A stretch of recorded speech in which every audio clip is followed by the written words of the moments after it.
yang namanya dijadikan perbincangan di Twitter, perbincangan mungkin di sosial media dan lain sebagainya itu ibarat menjadi suatu makanan sehari-hari buat saya dan mungkin teman-teman ketua BEM dulu. Belum lagi ketika kita melakukan demonstrasi, turun ke jalan dan lain sebagainya, itu pasti ada aja oknum-oknum aparat negara yang mencoba untuk mengikat kita, mencegah kita dan lain sebagainya. Cukup dilematis pemuda hari ini. Ya, membuat suara takut tenggelam, tidak dilibatkan. Nah, ini yang kemudian jadi bisa dikatakan ya generasi cemas 2045 atau generasi lemas.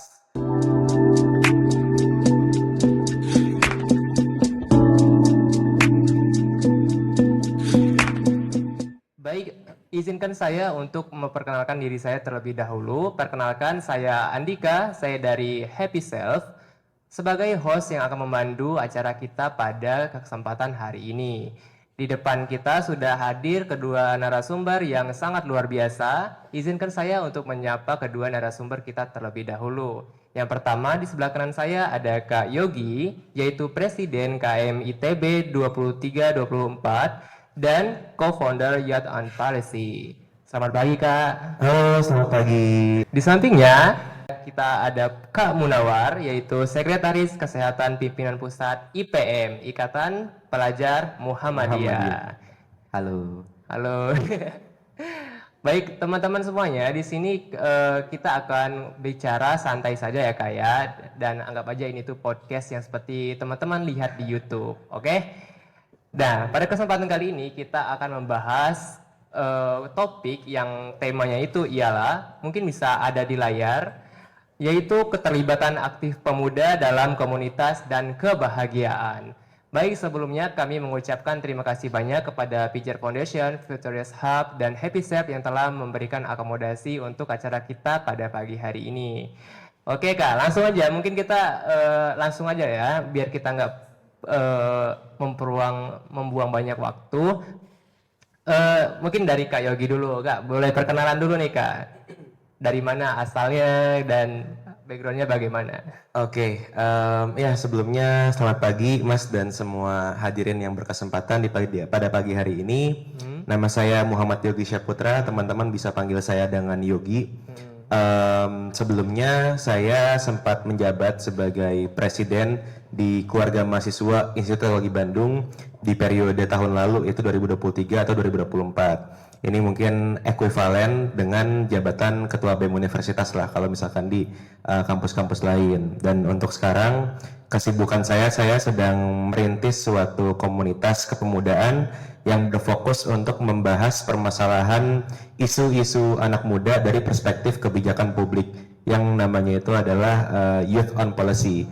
Youth on Policy ini berfokus pada 3 isu, utamanya masalah pendidikan, masalah perumahan, dan juga masalah ketenaga kerjaan. Kita membuat suatu ruang lingkup diskusi untuk kemudian diadvokasi dan juga melakukan pencerdasan isu-isu kebijakan kepada anak muda. Oke, tepuk tangan dulu teman-teman semuanya di sini. Baik, kita perkenalan berikutnya. Silakan Kak Munawar. Oke, saya pantun dulu. Boleh Kak, boleh.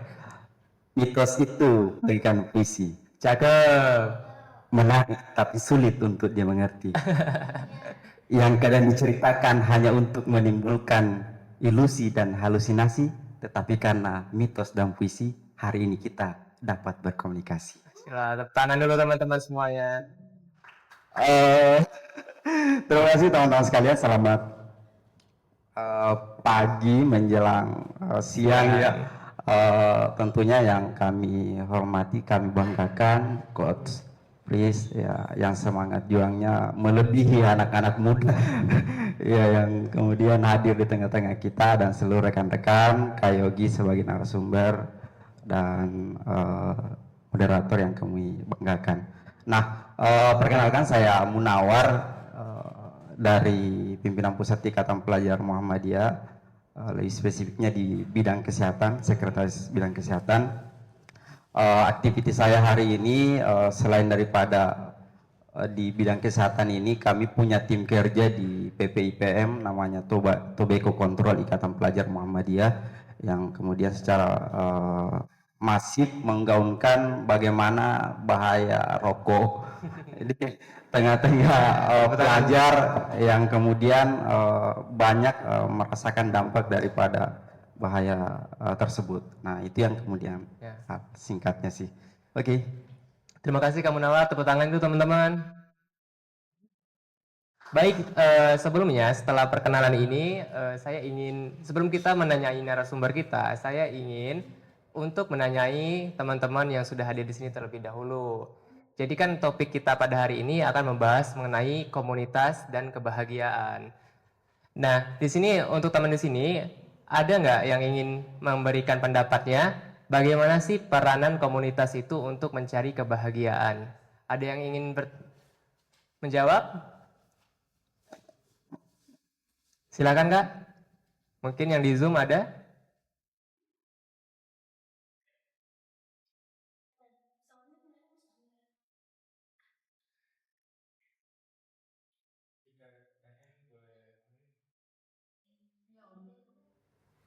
Silakan yang ingin menjawab pertanyaan dari kami. Bagaimana peran komunitas itu dalam mencari kebahagiaan sendiri? Mungkin kakak-kakak yang di sini boleh dibantu Kak kalau misalkan ada yang mau mengasih pendapatnya. Oke.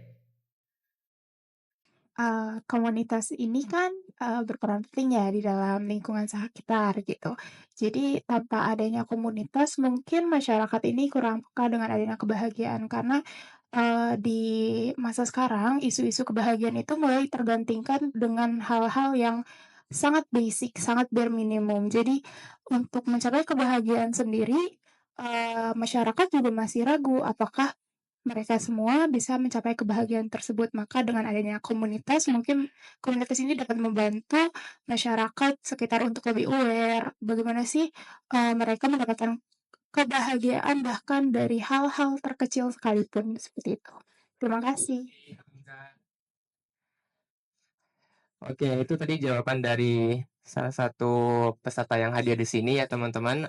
Betul sekali, komunitas itu adalah tempat yang mewadahi kita untuk bersosialisasi bersama teman-teman yang lainnya. Supaya kita itu kalau misalkan hanya diam saja di rumah bisa jadi suntuk, terus kita bingung juga mau ngapain. Nah, kalau misalkan kita itu berkomunitas dengan teman-teman, kita bisa memasyarakatkan diri kita, bersosialisasi satu sama lain dan mencari ide-ide yang lebih kreatif lagi. Baik, tanpa berlama-lama lagi, mari kita langsung saja berbincang dengan kedua narasumber kita. Baik Kak Yogi, ini Kakak kan ketua BEM ya Kak, dulu tahun 2003 2024.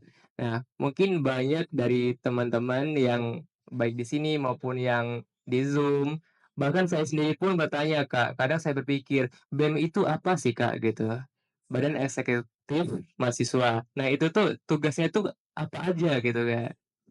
Oke, untuk berbicara masalah Badan Eksekutif Mahasiswa ini sendiri mungkin sedikit yang perlu diluruskan bahwasannya banyak orang yang cukup mengenal namanya BEM itu sangat lekat lah dengan stigma pergerakan sosial Ya, politik, demo. perlawanan, turun ke jalan dan lain sebagainya. Namun di sini aku ingin sedikit meluruskan bahwasannya tugas kami untuk di Badan Eksekutif Mahasiswa itu sangat jauh lebih banyak dan sangat jauh dari apa sebatas sosial politik itu semata.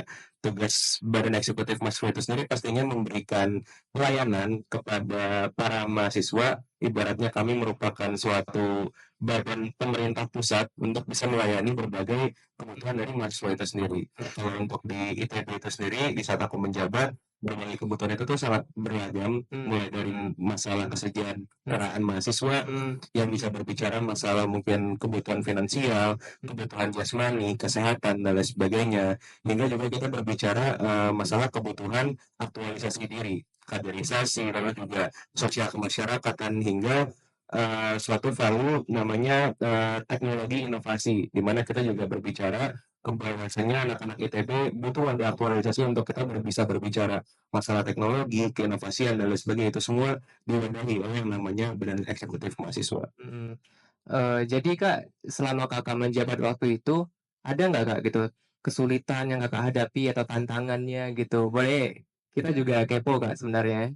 Ya pastinya sangat banyak ya tantangan yang dihadapi. Ya. berbicara mungkin masalah dinamika politik secara internal kita sendiri juga pasti sangat banyak. Namanya kita menjadi seorang ketua BEM, kita menjadi seorang yang dipandang oleh seisi kampus sedikit apapun kesalahan yang kita perbuat pasti ibaratnya itu banyaklah komentar orang-orang dan lain sebagainya.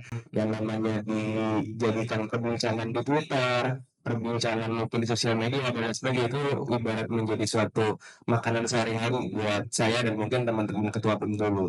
Belum lagi ketika kita melakukan demonstrasi turun ke jalan dan lain sebagainya, itu pasti ada aja oknum-oknum aparat negara yang mencoba untuk mengikat kita, mencegah kita dan lain sebagainya. Ya, maka dari itu sebenarnya ya di sini kita harus kembali meluruskan kembali gitu kan. Apa sih niat kita untuk bisa giving back to the society, giving back untuk ke mahasiswa dan lain sebagainya, dan pada akhirnya hal tersebut yang membuat kita pada akhirnya bisa terus berpegang, punya kebahagiaan, punya mental yang kuat hingga pada akhirnya menyelesaikan tanggung jawab yang memang diberikan.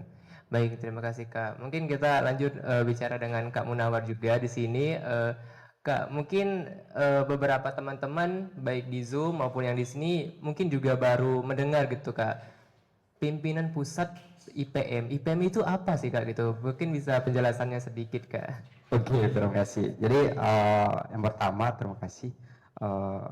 IPM ini kalau I-nya itu ikatan, P-nya itu pelajar, M-nya itu Muhammadiyah. Nah, jadi secara tidak langsung kami punya irisan dengan Muhammadiyah. Nah, teman-teman sekalian, IPM ini adalah organisasi otonom, organisasi yang kemudian naungan Muhammadiyah atau Ortom yang kemudian memiliki agenda yang kemudian seiris dengan Muhammadiyah, tetapi basis kami itu adalah kaderisasi di kalangan pelajar. Nah, pelajar itu di usia SMP, SMA, walaupun hari ini kami di tataran pimpinan pusat itu mahasiswa, karena kami punya secara ADRT itu selagi masih usia 24 itu masih bisa ber-IPM. Gitu sih kalau terkait dengan IPM ini kan ya selayaknya organisasi yang kemudian bergerak secara masif dengan isu-isu yang kemudian kian update hari ini. Ya. Jadi civil society organisasi yang tentunya berpikir terkait dengan isu-isu strategis. Ini kan pimpinan pusat ya Kak. Kakak kan di pusatnya. Nah berarti itu di setiap daerah itu ada berarti ya Kak IPM ini. Ya betul. Jadi kami di setiap di Indonesia kan ada sekarang sekitar 38 ya provinsi. Nah bisa dibilang hampir semua provinsi itu kami punya IPM. Jadi pimpinan wilayah Ikatan Pelajar Muhammadiyah. Jadi kalau tidak salah ada sekitar 36 pimpinan wilayah. Kecuali nanti akan pemekaran Papua Barat Daya dan Papua Barat. Jadi itu adalah agenda-agenda kami di pusat perluasan pergerakan, kira-kira gitu loh Kak. Berarti seiring pemekarannya provinsi di Indonesia, kita juga perlu memekar juga ya Kak ya. Betul. Dan kami sampai di tingkat ranting. Jadi dari sekolah, kecamatan, sekolah itu bisa saja di desa kan, desa tingkat desa namanya ranting, tingkat cabang itu kecamatan, tingkat kabupaten atau pimpinan daerah, dan tingkat wilayah itu provinsi. Nah kalau seluruh Indonesia ini kan pimpinan pusat. Dan itu di setiap provinsi itu ada sampai rantingnya Kak? Ada yang ada IPM-nya hari ini. Baik. Mungkin balik lagi ke Kak Yogi, Kak, bagaimana sih itu peranan komunitas, khususnya kakak kan ada BEM tadi, terus ada Youth on Policy gitu. Bagaimana peranan komunitas yang kakak naungin ini gitu, yang pernah kakak sepengalaman kakak gitu, berperan untuk mencapai kebahagiaan gitu di dalamnya gitu, entah baik itu kebahagiaan dari para anggotanya gitu, dan kebahagiaan yang berdampak ke masyarakat juga Kak. Oke, pertama-tama berbicara masalah pemuda. Jadi bisa dikatakan kondisi pemuda di Indonesia ini saat ini sedang tidak baik-baik saja.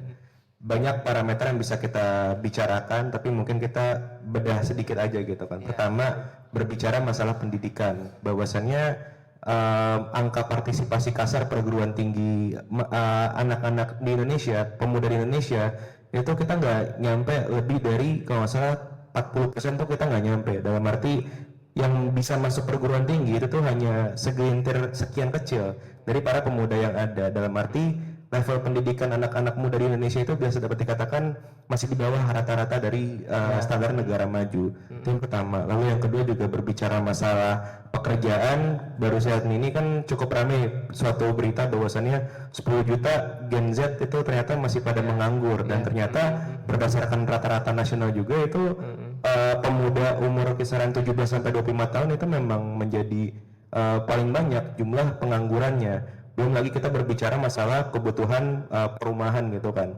Bahwasannya ada data kita cuma ada 15% anak-anak muda saat ini yang memang mereka memiliki rumah hunian, yang mana harga properti semakin naik, melambung dan lain sebagainya. Dari situ kemudian kita dapat menyimpulkan bahwasannya menjadi Gen Z ataupun pemuda saat ini tuh bukan suatu hal yang gampang.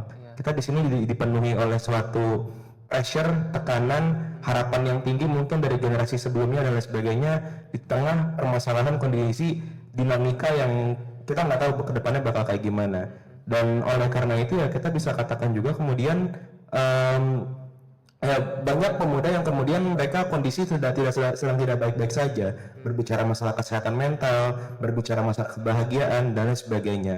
Dan suatu hal yang menarik dan dapat kita catat adalah terdapat banyak riset ternyata, baik itu di level Indonesia ataupun di level internasional teman-teman, bahwasannya memang hadirnya komunitas, hadirnya suatu gerakan sosial itu tuh bisa meningkatkan level kebahagiaan dan awareness akan kesehatan mental dari para anak-anak muda saat ini. Dan apa yang aku kerjakan di Badan Eksekutif Mahasiswa atau mungkin di Komunitas Kesehatan Policy itu pastinya sangat erat kaitannya dengan yang masalah kebahagiaan. Utamanya ketika berbicara di Badan Eksekutif Mahasiswa, di awal tahun kemarin aku memperjuangkan kurang lebih 200 sampai 300 teman-teman mahasiswa ITB yang terancam untuk tidak bisa kuliah karena mereka nggak bisa membayar UKT. Pasti itu menjadi suatu tekanan nyata, bukan hanya untuk anak-anak ITB itu sendiri, tapi juga buat orang tua dan lain sebagainya. Banyak mereka yang kemudian merasa sedih, putus asa, bingung harus kayak gimana untuk kedepannya. Hingga pada akhirnya di situ BEM atau KM ITB kita melakukan suatu survei, kita menolong, kita mengadvokasi dan lain sebagainya, hingga pada akhirnya masalah itu clear. Dan alhamdulillah 200-300 mahasiswa itu pada akhirnya sampai sekarang mereka bisa untuk berkuliah. Melalui gerakan-gerakan seperti itu, mungkin secara sadar atau enggak kita memberi kebahagiaan kepada orang lain.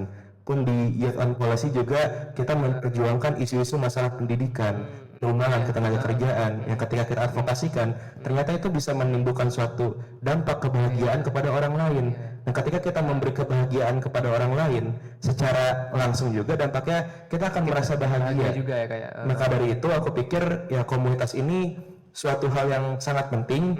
Pertama berdasarkan riset itu udah banyak yang mengungkapkan, dan kedua dari pengalamanku sendiri aku sangat merasa bahagia untuk kita bisa berkomunitas, berjejaring, berkegiatan sosial dan lain sebagainya, hingga pada akhirnya kita bisa menjadi pemuda yang sehat secara jasmani dan juga rohani. Baik. Nih Kak, pas kita balik lagi ke BEM ya Kak ya, ketika Kakak waktu BEM waktu itu ada nggak sih Kak gitu misalkan anggota BEM itu yang bisa dibilang itu oknumnya gitu, misalkan ada yang mungkin berleha-leha gitu. Bagaimana gitu Kak cara Kakak itu supaya menyatu padukan tujuan sesama anggotanya gitu, supaya misalkan goals kita tadi itu kan BEM jelas gitu Kak untuk membantu masyarakat khususnya yang di dalam universitas itu ya kayak supaya tadi contohnya terselamatkan kuliahnya gitu kan Kak. Tapi mungkin dalam suatu komunitas atau organisasi itu mungkin ada aja gitu Kak yang entah itu tujuannya itu berbeda gitu. Bagaimana Kak kalau waktu itu Kakak mengatasi masalah seperti itu? Ya, berbicara namanya BEM atau organisasi, pasti kan tujuannya itu kan satu, kita ingin mencapai suatu visi dan tujuan yang sama. Dan oleh karena adanya kepentingan dan tujuan yang berbeda-beda ini, maka di situ adalah organisasi. Dan berbicara dalam konteks BEM kemarin, pasti sangat banyak orang-orang yang kemudian masih kehilangan arah, mereka kemudian masih bingung mau mencari apa di BEM dan lain sebagainya, dan pada akhirnya disitulah peran seorang pemimpin untuk bisa memiliki suatu kapasitas leadership yang kuat. Gimana caranya kemudian dia bisa meyakini orang-orang di sekitarnya, menginfluence orang-orang sekitarnya hingga memberikan pemahaman baik itu secara langsung ataupun tidak, agar kita bisa mencapai suatu tujuan yang ingin kita capai secara bersama-sama, baik itu dalam konteks membantu teman-teman sekitar, dalam konteks aktualisasi diri, ataupun ketika kita ingin menciptakan suatu karya yang nyata untuk ITB dan juga bangsa Indonesia. Dan melalui pengalaman itu aku sangat belajar banyak untuk bisa berkomunikasi dengan banyak orang, untuk bisa berkegiatan sosial, hingga pada akhirnya apa yang aku berikan itulah yang aku dapatkan untuk diriku sendiri. Baik, baik.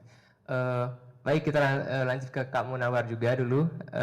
Kak, kan kalau tadi seperti penjelasan Kakak kan IPM ini kan sampai dari pohon terbesar sampai ke ranting-rantingnya gitu Kak. Dan tentunya kan organisasi yang sebesar ini tuh kan tidak mudah gitu mengurusnya gitu Kak. Dan bagaimana sih Kak kalau misalkan ada tantangan-tantangannya itu apa saja gitu yang untuk mengurus organisasi yang dari pusat sampai ke rantingnya ini, dan ngatasin masalahnya itu gimana Kak gitu kan? Oke, yang pertama, kalau kemudian kami berangkat dari pimpinan pusat itu adalah tataran kebijakan, polusi. Jadi kami memberikan sebuah, karena saya yakin setiap organisasi itu punya ADRT, GBHO, garis besar haluan organisasi, yang kemudian menjadi perangkat keras ataupun perangkat lunak untuk kemudian mengcounter segala bentuk problematik di dalam organisasi. Nah, dan saya rasa dinamika organisasi itu drill pasti akan ada, ya. Kalau berbicara bagaimana kita mengatasi IPM ini sampai kepada tataran sekolah kan. Nah, kami punya IPM itu hari ini begitu, saya anggap begitu update terkait dengan perkembangan teknologi. Kami punya aplikasi yang namanya MyIPM. MyIPM ini mengakomodir semua database organisasi yang kemudian hari ini usernya itu sampai 12.000. Nah itu bisa dianggap sebagai jumlah kader kami yang ada di seluruh Indonesia. Walaupun itu belum terinput semua ya, karena kami punya sekolah di seluruh Indonesia, sekolah Muhammadiyah itu sekitar 5.000. Iya, sekitar 5.000 lebih. Nah, dan saya yakin 5.000 lebih itu punya siswa yang kemudian ya pasti nggak sampai pasti sekitar 100-an, 200-an gitu loh. Apalagi yang di Jawa itu justru katanya lebih diminati daripada sekolah negeri gitu loh. Berarti saya anggap Muhammadiyah hari ini cukup sukses membuat sistem pendidikan di Indonesia. Nah, sampai-sampai ada ekspansi. Kami hari ini punya Universitas Muhammadiyah Malaysia di luar negeri, di Washington kami punya sekolah, sekolah Muhammadiyah. Nah, dan inilah yang menjadi privilege tersendiri untuk kami di IPM, bahwasanya basis gerakan kami yang hari ini kita bangun sebagai bentuk paradigma gerakan itu adalah impactful leadership. Impactful leadership. Jadi kemampuan kemudian kita memberikan kemanfaatan, nilai kemanfaatan di tengah-tengah masyarakat.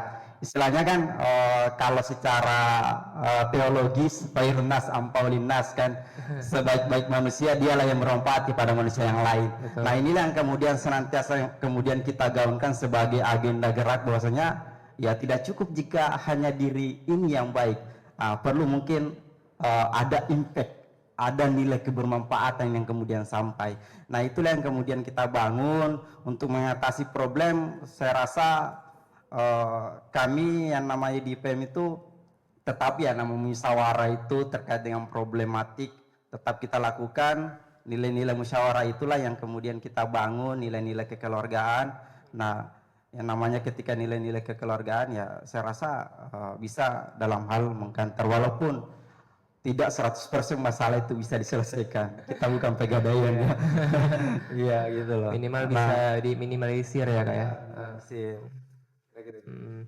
Baik kak, kan sekarang ini tuh kan banyak pemuda ini tuh menurut kakak bagaimana kak? Entah itu 5 tahun saat ini dan 5 tahun mungkin dari tahun 2010 itu ada kemajuan tidak kak gitu? Pemuda itu semakin beranikah gitu untuk bersuara atau semakin terbungkam seperti itu kak dalam tanda kutip? Ya, jadi situasi hari ini sebenarnya cukup dilematis pemuda hari ini. Ya, membuat suara takut tenggelam, tidak dilibatkan. Nah, ini yang kemudian jadi bisa dikatakan ya generasi cemas 2045 atau generasi lemas. Iya, tapi kita harus berupaya men-challenge kehidupan kita teman-teman sekalian. Ini yang kemudian harus kita ubah secara mindset berpikir bahwasanya ya yang namanya apa istilahnya nilai-nilai bersuara demokrasi itu adalah sesuatu yang vital dalam negara kita kan, tidak boleh dibungkam. Nah, seharusnya kita selayaknya sebagai seorang pemuda, sumbangsi suara kita adalah sesuatu yang harus diperhitungkan. Iya, kenapa?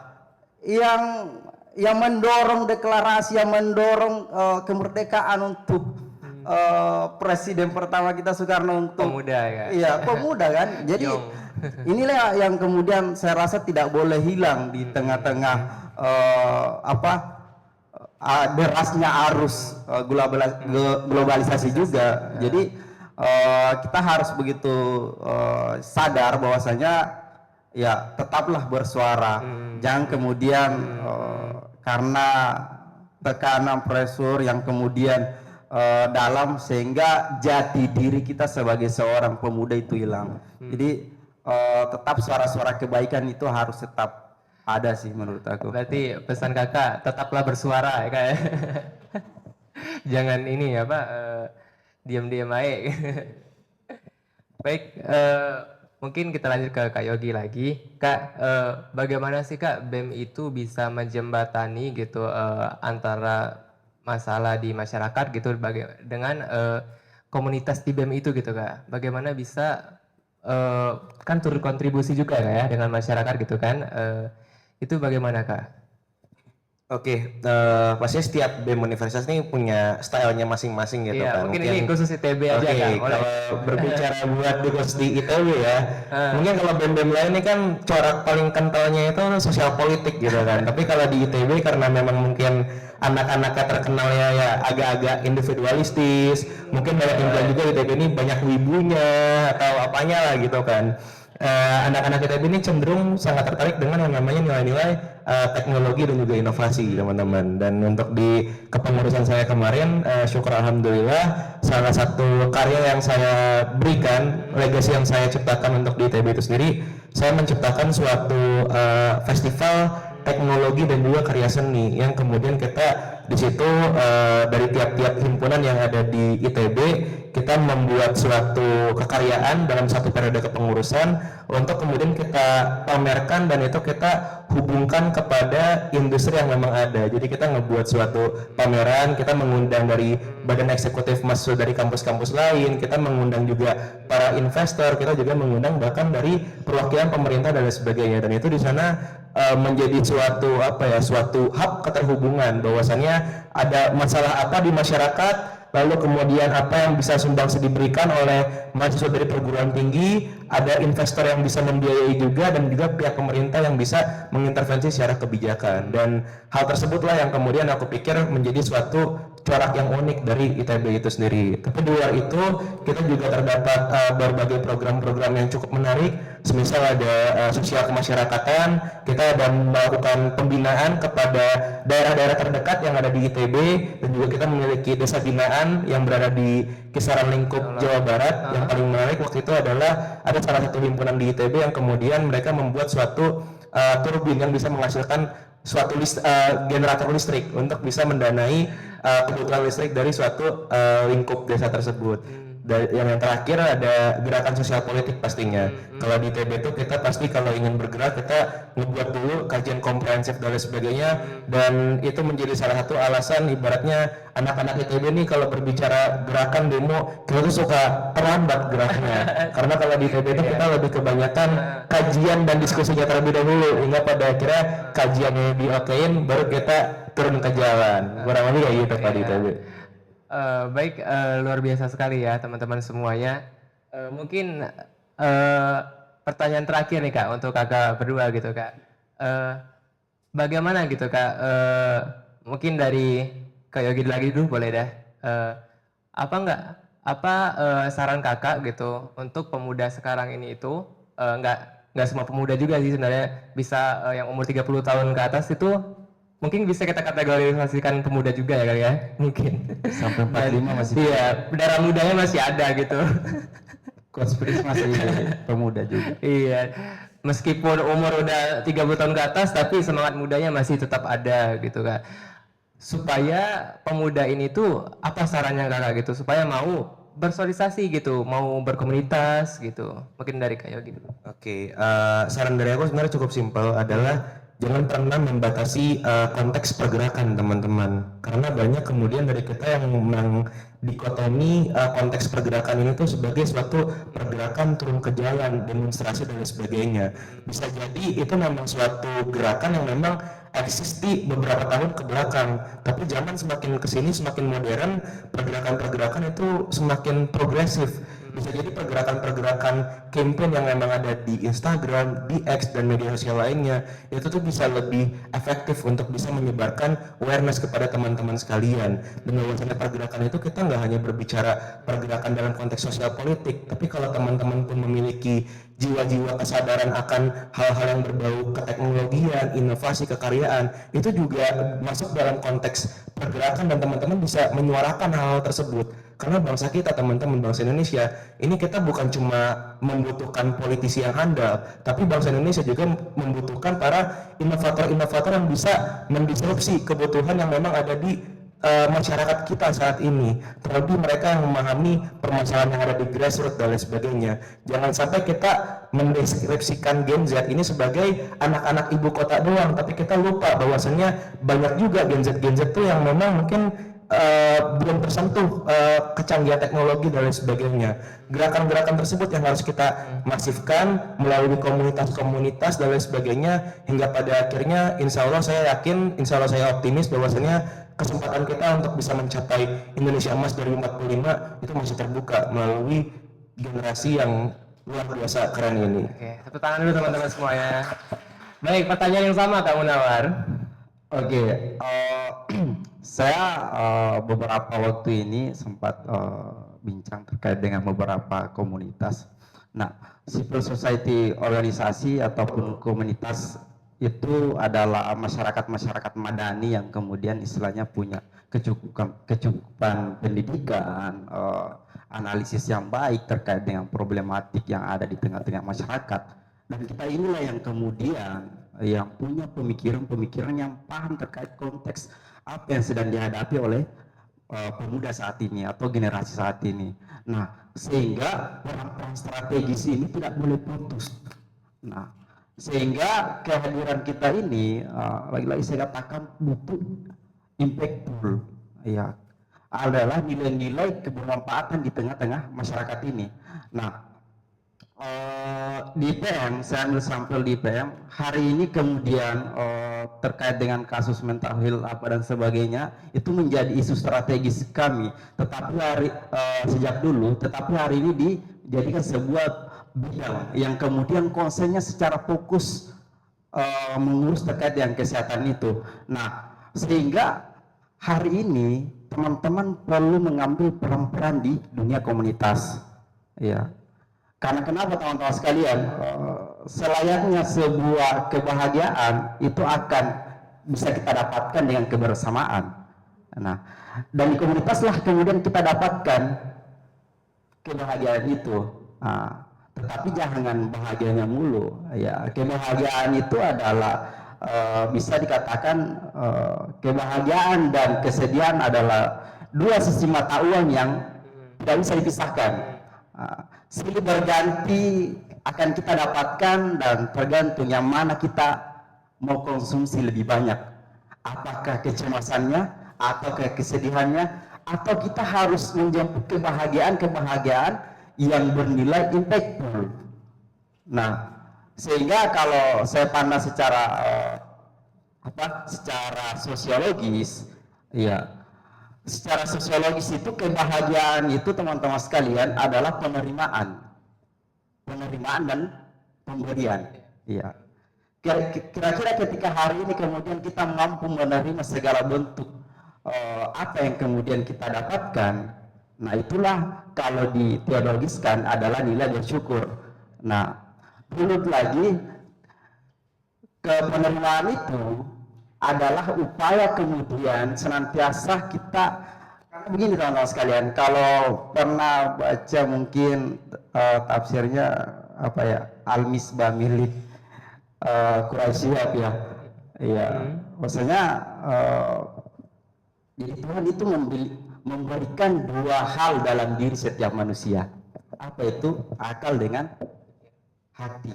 Nah, nilai kebahagiaan itu adalah korelasi dua ini.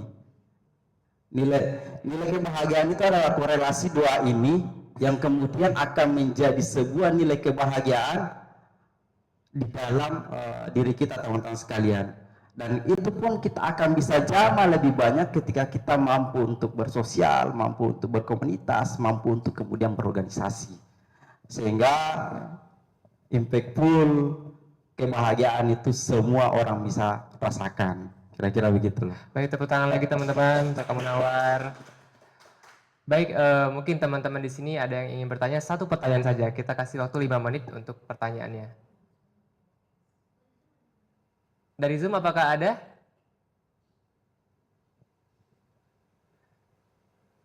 Ada, Kak? Kalau misalkan tidak ada, kita mungkin langsung ke closing, Kak.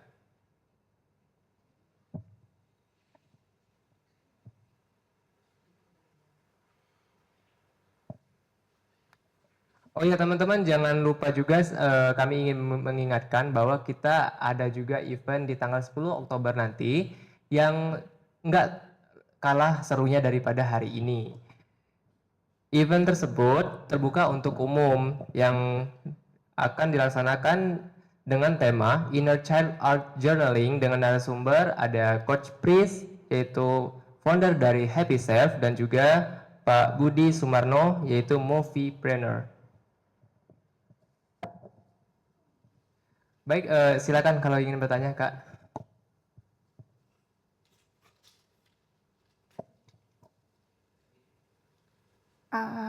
Saya Pinkan, Kak Yogi dan Kak Munawar, aku ingin bertanya, kan pemuda itu pastinya memiliki banyak inovasi untuk melakukan sesuatu, terutama dalam keterlibatan dalam komunitas. Jika misalnya nih mereka ini terhambat karena mungkin dari cutting atau atasan ataupun kayak orang tua itu tidak memperbolehkan inovasi-inovasi yang telah mereka bicarakan dan membuat mereka itu down gitu, jadinya mereka nggak mau berpartisipasi aktif lagi, itu bagaimana? Terima kasih.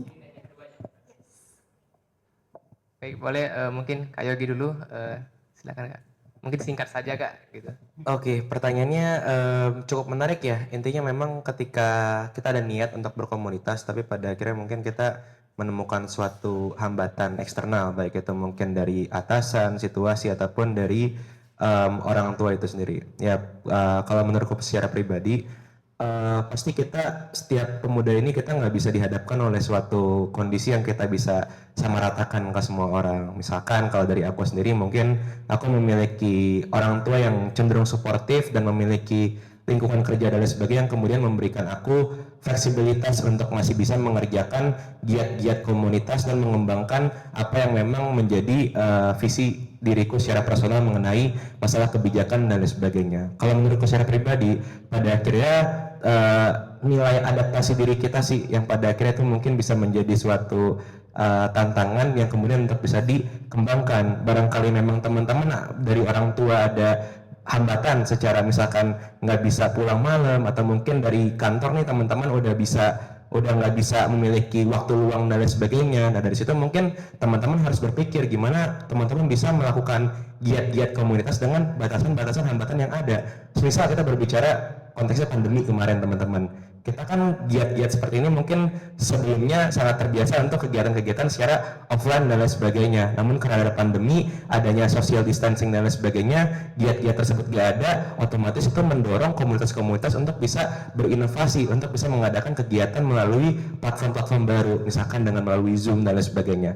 Hal itu juga yang sempat aku alami, dan kemudian kita coba sama-sama cari penyelesaiannya seperti apa. Waktu itu aku di informasi jurusan, hingga pada akhir kita try and error, hingga pada akhirnya menemukan suatu metode untuk bisa melakukan giat-giat komunitas dengan inovasi dan juga tantangan yang emang kita hadapi saat itu. Jadi balik lagi, kondisi kamu gimana dan inovatif apa diri kamu untuk bisa menyelesaikan tantangan-tantangan tersebut. Baik, mungkin kamu Nawar, silakan Kak penambah. Oke, tentunya ini adalah challenge ya untuk siapa namanya tadi? Pinkan. Pinka, ya challenge. Ini pengalaman pribadi ya. Oke, ini challenge untuk kita teman-teman sekalian, dan saya rasa hampir semua agensi menghadapi tekanan di dunia kerja. Nah, saya sempat bincang beberapa CEO, ya, dia ngomong gini, agensi itu agak ini loh, unik, ditekan sedikit down. Ya, ditekan sedikit down, dan dikit-dikit mau healing, dikit-dikit mau resign apa dan sebagainya. Nah, sebenarnya kita tidak boleh menyalahkan situasi yang kemudian dihadapi oleh agensi hari ini, karena agensi ini adalah produk zaman sekarang. Nah, sisa bagaimana kemudian sebenarnya untuk penyesuaian. Ini kan rata-rata pemilik perusahaan kan beda segmentasi pemikiran kadang kan. Ya, pressure-nya dia kan untuk bagaimana secara maksimal Anda bisa kerja untuk kemudian menemukan goals perusahaan itu sendiri. Nah, itu juga tidak salah, tetapi kita sebagai agensi ini sebenarnya butuh kebutuhan yang secara humanis, kebutuhan secara sosial yang kemudian masih perlu kita wujudkan. Nah, kalau menurut saya ya berkomunitas itu teman-teman sekalian sebenarnya beda segmentasinya dengan berorganisasi sih. Komunitas dengan organisasi, komunitas itu cenderung lebih fleksibel sebenarnya. Jadi situasinya kemudian kita lebih bisa mengkondisikan waktu kita untuk kemudian ikut kegiatan, untuk ikut berpartisipasi dalam agenda-agenda komunitas, sehingga kita mampu untuk menyesuaikan waktu kita teman-teman sekalian. Jadi itu sih maksudnya, ya kita tidak bisa juga menyalahkan situasi yang mungkin Anda rasakan di dunia pekerjaan Anda sebagai seorang agensi yang kemudian menghadapi tekanan daripada CEO ataupun pemilik perusahaan. Ya, walaupun kita digelari itu adalah generasi stroberi ya, yang sedikit-sedikit ya tampilannya aja. Kita tuh diakui bahwasanya generasi yang cerdas sebenarnya. Tetapi kecerdasannya itu tidak dibarengi dengan pengalaman yang kemudian begitu cukup. Sehingga ketika diperhadapkan suatu problem itu cenderung sudah tidak bisa bergerak gitu loh, maksudnya down.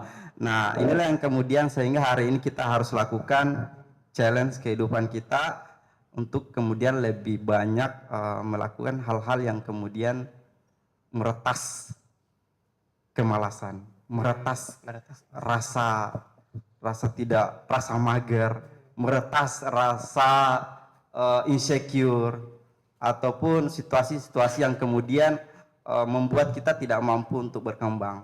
Ya. Aku sedikit nambahin kali ya. Ya, salah satu hambatan ini mungkin sedikit kayak pesan sponsor, tapi I think it's related. Ya, boleh.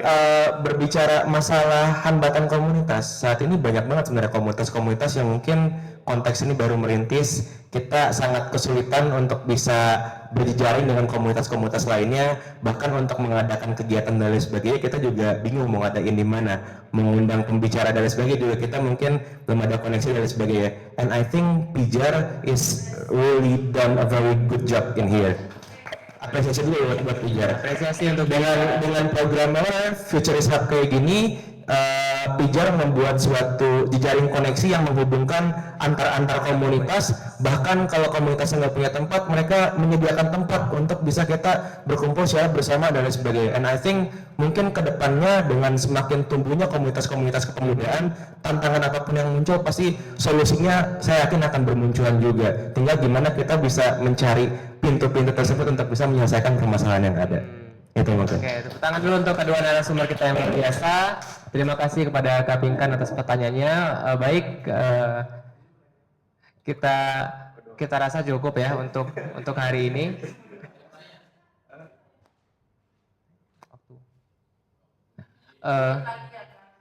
Boleh mungkin teman-teman yang di Zoom boleh dibacakan Kak pertanyaan.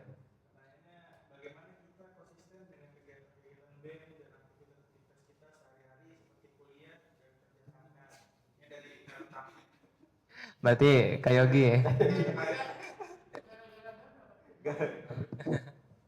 Sebenarnya singkat aja lah ya, kan yang namanya waktu itu dalam sehari kan pasti 24 jam gitu, dan pasti udah ada beberapa alokasi waktu yang mungkin emang udah nggak bisa diganggu gugat, terutama mungkin ketika berbicara kewajiban, misalkan masalah ibadah, masalah kita kuliah, belajar dan lain sebagainya.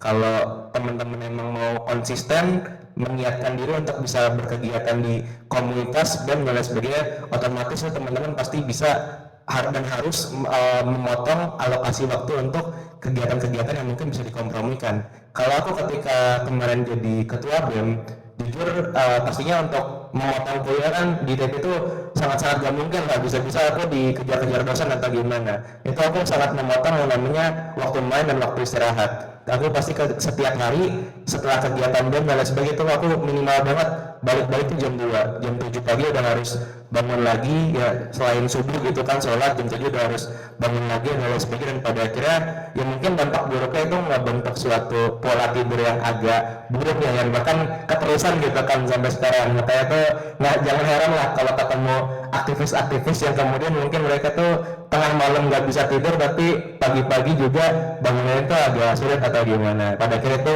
pilihan yang teman-teman pilih sih, itu aja. Baik, terima kasih teman-teman yang sudah bertanya di Zoom. Mungkin untuk mengefektifkan waktu kita sudahi saja Kak untuk acara kita hari ini. Terima kasih teman-teman semua yang sudah datang, baik yang datang secara langsung di Pijar dan juga di Zoom. Mungkin kami mengucapkan terima kasih banyak Kak Munawar, Kak Yogi atas meluangkan waktunya.